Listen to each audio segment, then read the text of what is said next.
Jellyfish Flame on the International Space Station, presented by Science at NASA.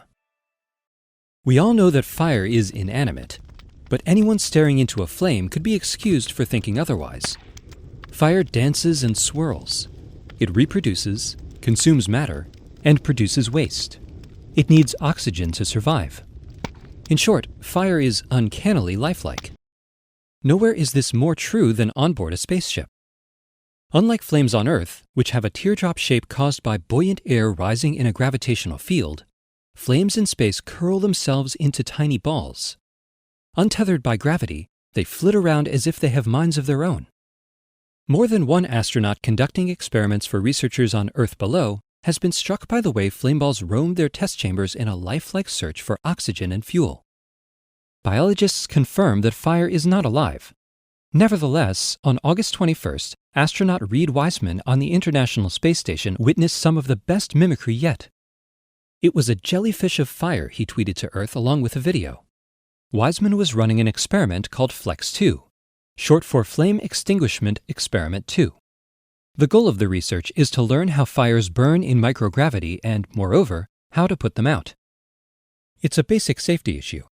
If fire ever breaks out on board a spacecraft, astronauts need to be able to control it. Understanding the physics of flame balls is crucial to zero-G firefighting.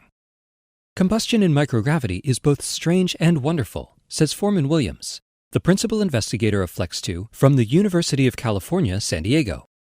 The jellyfish phenomenon Wiseman witnessed is a great example. He points out some of the key elements of the video. Near the beginning, we see two needles dispensing a droplet mixture of heptane and isooctane between two igniters. The fuel is ignited. Then the lights go out so we can see what happens next.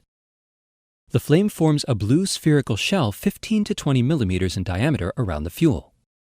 Inside that spherical flame, we see some bright yellow hotspots. Those are made of soot. Heptane produces a lot of soot as it burns, he explains. Consisting mainly of carbon with a sprinkling of hydrogen, soot burns hot, around 2000 degrees Kelvin, and glows brightly as a result. Several globules of burning soot can be seen inside the sphere, he continues. At one point, a blob of soot punctures the flame sphere and exits. The soot that exits fades away as it burns out.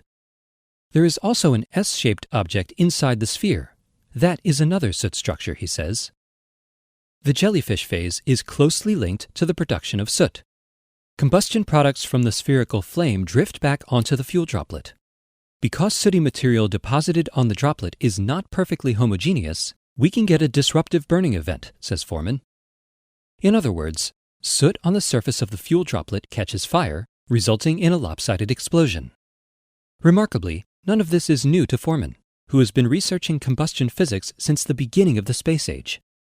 We first saw these disruptive burning events in labs and microgravity drop towers more than 40 years ago, he says. The space station is great because the orbiting lab allows us to study them in great detail. Tom Avedisian at Cornell is leading this particular study, Foreman says. We're learning about droplet burning rates, the soot production process, and how soot agglomerates inside the flame. At the end of Wiseman's video, the soot ignites in a final explosion. That's how the fire put itself out.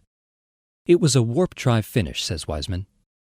For more information about strange physics on the space station, stay tuned to science.nasa.gov.